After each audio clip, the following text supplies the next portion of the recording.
I'm here with Reid Price from Managed Wealth Financial. He is a financial professional Yep. and he is going to answer some questions for us. I know this time of year, a lot of people look at their budgets and they try making changes, Yep. whether it's a New Year's resolution or whatever it is. So, Reid is going to answer some of those questions. Awesome. And Reid has a special place in my heart because he is my cousin. So, Yes. yes, we've known each other quite a long time. Long So, time. think I held you when you were a baby, but Yeah. makes me feel old. Anyway, so as we do start this new year, like I said, a lot of people make the goal to either come up with a budget, help their budget, Yes. or just start saving. So, what goals do you usually see people have around this time? The two biggest ones are going to be making a major purchase, buying a home, a car, um, just something above 10 grand, Okay. and then just saving for retirement. Those are usually the two biggest ones, but obviously that's going to depend investor to investor, right? Right. Family to family, on the goals, because the age gap is a big difference too. People my age are more focused on the major purchases like buying houses Right. and vehicles, and then when you get into 40s, 50s, 60s, that's all 100% focus into retirement, really. Okay. So those are what we typically see. Perfect. So, when people set a goal at the beginning of the year, whether, like I said, whether that is their budget or whatever it may be, why do you think people often don't follow through with their goal or perhaps even fail with their goal that they set? So one's just the lack of discipline. They're just not putting away what they need. They're just living paycheck to paycheck and just not contributing to the savings like they should, or contributing to multiple savings accounts. And then the other one we see is when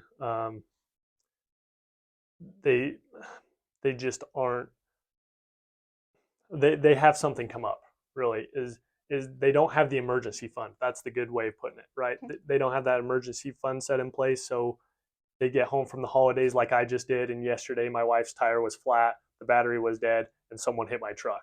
It's Yeah. like, okay, now I got to avert all these funds into my vehicles now. Or their kid falls down and cracks their head open, and the medical bills start to pile up, right? So it's the That's lack my of 3-year-old. He's been in the yeah. hospital 4 times Yeah. because he falls it's just constantly. it's just always something different for each family, but Hmm. something's always going to come up no matter Yeah. what it is, whether vehicle, kids, bills, whatever it is, it's going to come up no matter what. So the problem we see is they don't put that emergency fund in place. They never started contributing to it, or they contributed a very small amount, which gets eaten away very quickly, and then they start diving into those, the house saving, the car savings fund, and then that diminishes that, and then they never ultimately complete their goal.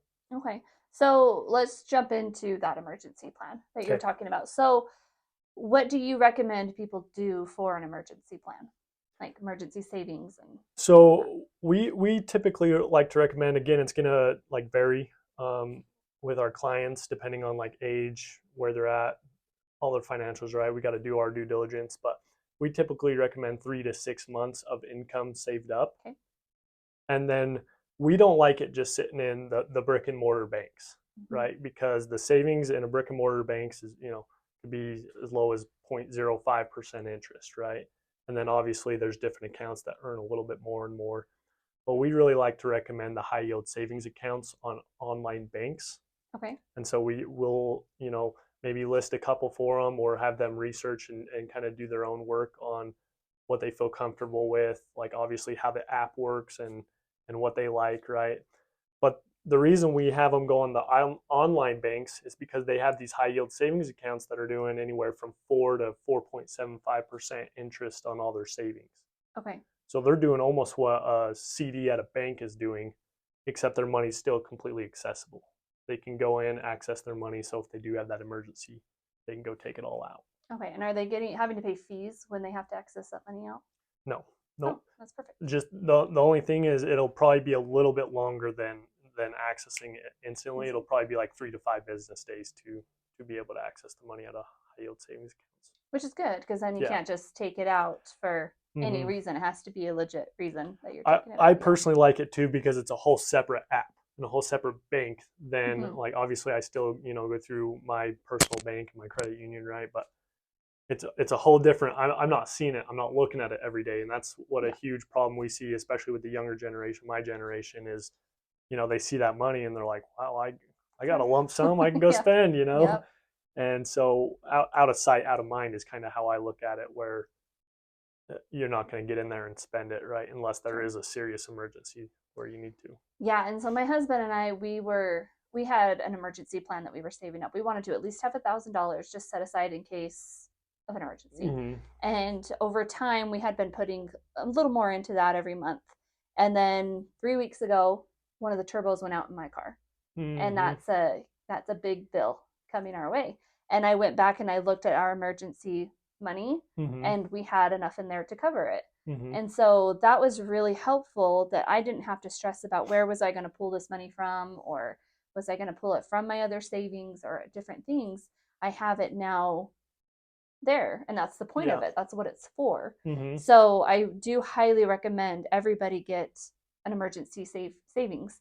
And so Reid is saying 3 to 6 months, but if you can't do that, just think even $1,000. Just Oh yeah. try to get $1,000 Whatever saved, you can. because Mm-hmm. yeah, I mean most hospital bills, like things like that, $1,000 is going to really help, possibly cover Mm-hmm. everything.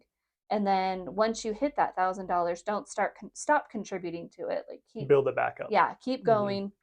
And so that 3 to 6 months, I'm assuming that's like, we'll say someone lost a job or something Yes. like that. Yep. That's a Then good buffer, as if yeah, someone lost a job and now you got 3 to 6 months to find a new job, or serious medical bills or something along those lines. yeah, so that's definitely looking at your rent or your mortgage, your car payments, all Yeah. your utilities, and what does that equal for 6 months, and then Mm-hmm. try to get that into Yep. savings.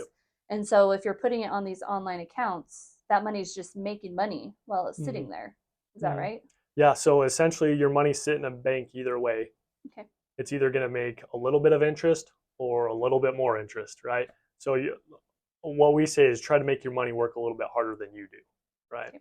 And so it's going to work a lot harder than in a high yield doing 4% than in just a typical brick and mortar savings account making 0.05%, right?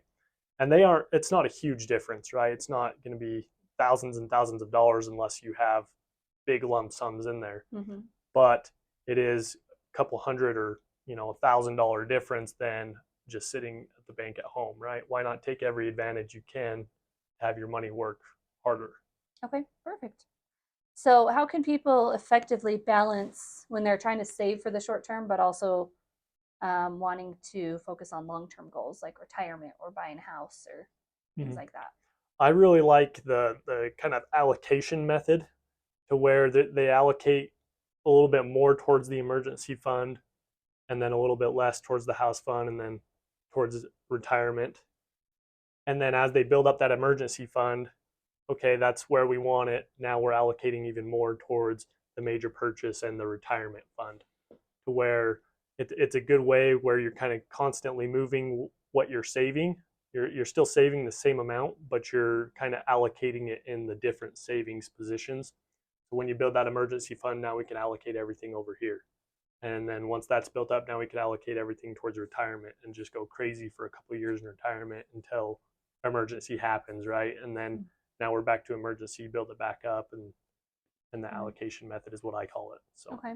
So, when it comes to debt and wanting to pay off debts, because I imagine a lot of people, their goal is to pay off debts yes, this year. So, that allocation method that you're talking about, do you find that as a similar method to paying off debts as yeah, well? almost the exact same. Yeah, we call it the snowball Yeah. debt elimination effect, right? Where they're going to pay off whatever's the highest. We got software that we'll plug it into that'll do it for us. But essentially, what it does is take the highest interest payment and pay it all off first, Mm-hmm. with any extra funds, and drop everything else down to the minimum.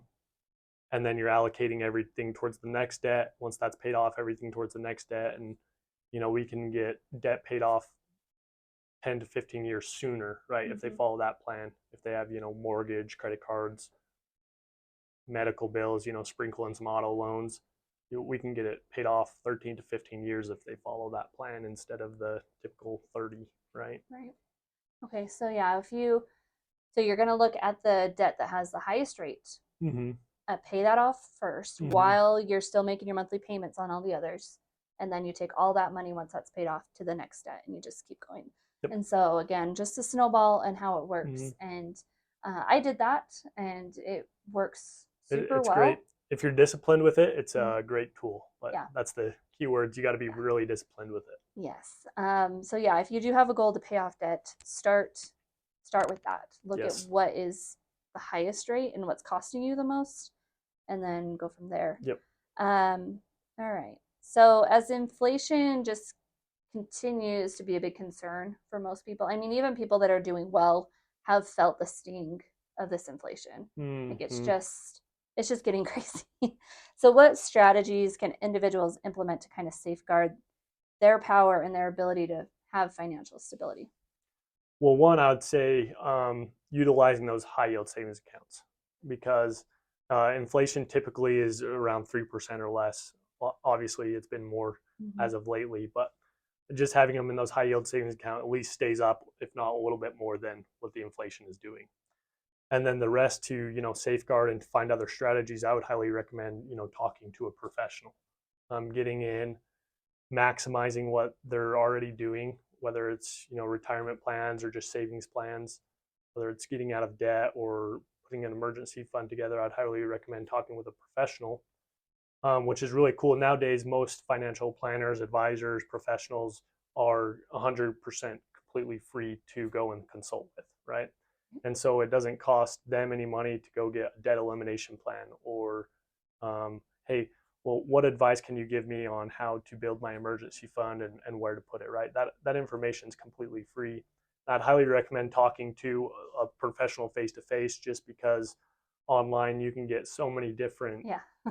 it's like, oh no, this is better, this is better, no, this, Yeah. in the financial planning industry, there's the security side and there's the insurance side, and online it's just an ongoing battle of who has better investments and strategies, Yeah. and where most of the people, if you go talk to them, they say both, right? Mm-hmm. What are you doing, right? We'll take all your information and apply it directly to you, right? Mm-hmm. So that's what I would kind of recommend is seeking a professional's help. Okay. Perfect. So if someone is wanting to save up for a home, what's Mm-hmm. the best advice you can give them? One, be disciplined. It comes down to that again, the wants versus the needs, Yeah. right? Because a lot of people right now, the reason we're seeing them not, or not buying the houses, or not having the funds to buy the houses or put the down payment down, is because they're just living paycheck to paycheck. So they can't contribute to the emergency fund, the retirement fund, and the major purchase fund, right? They Mm-hmm. just don't have enough resources to allocate across all those accounts. And so they're just living paycheck to paycheck. Yeah. And so a big part of it is just staying disciplined, determining the wants versus the needs. Um, and then again, there's some other strategies where you can talk to a professional just to decrease that timeline, right? Okay. Putting it in interest accounts, things like that. Yeah. So unfortunately, I think a lot of us, well, we want to go out on a vacation instead. Mm-hmm.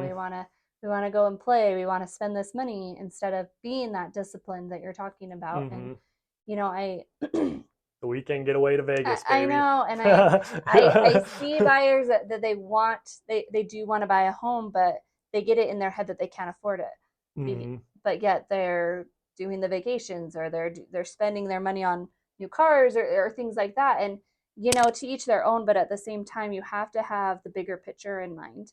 And if your goal is to be a millionaire by the time you're retired, Mm-hmm. then you have to be disciplined in how Yep. you spend your money now. If your goal is to purchase a home in the next 3 years, you have to be disciplined with your budget and how you're spending it.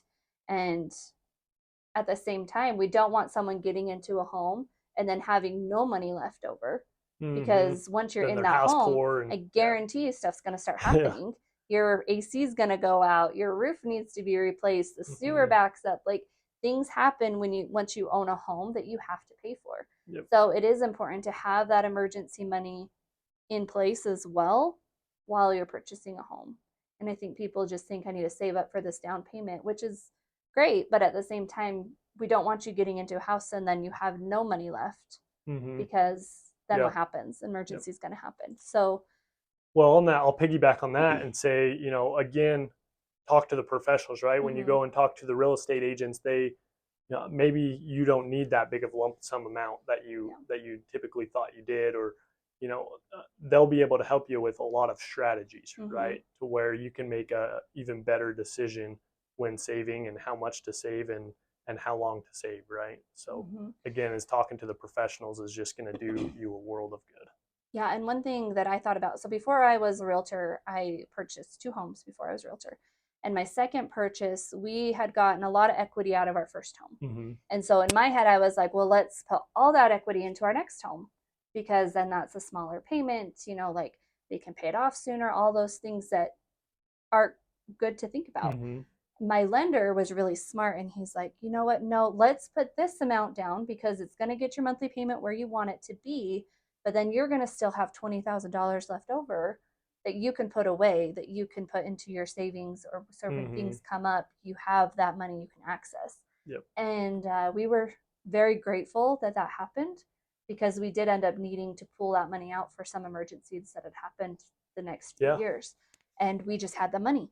So it's, if you are going to sell a home, before you just think, I'm going to use all the equity for my next home, think Mm-hmm. about it more. Think, well, should this go to my emergency fund?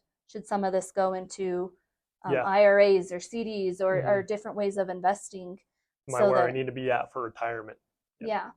So when you are selling, think about that too. And a realtor, lender, a financial professional can really help you determine what's going to be the best way to utilize that money that's going to benefit you now, but also for your future.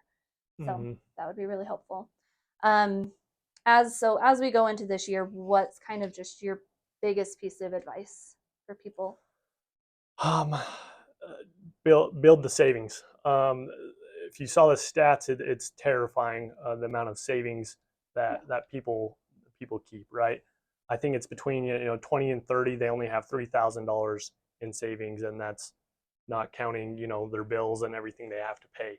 Yeah. So um, going into 2024, just look into how can I save, how can I better save, where can I allocate it to, how can I be more disciplined in my spending. Perfect. So, Reid, do you want to give your company's information so people want to reach out to you? Yeah, Okay. so if they want to reach out to me, it's my company's Managed Wealth Financial. Our main office is up there in South Jordan. I'm kind of all over the Wasatch County, as Yeah. most are, right? So my information though, my you could reach me at cell phone 435-401-8022, and everything I do is free consultation, everything. Like let's help win the money game, right? Let's Yeah. help protect the money, grow the money, and find the best possible taxation on it. Perfect. Okay. Well, anything else you want to add before we finish? Visit Darcy. Yeah. Yeah. She's a You know. pro. Yeah. She Uh, knows what she's doing. that's true. I agree. Okay. Well, thank you, Rita.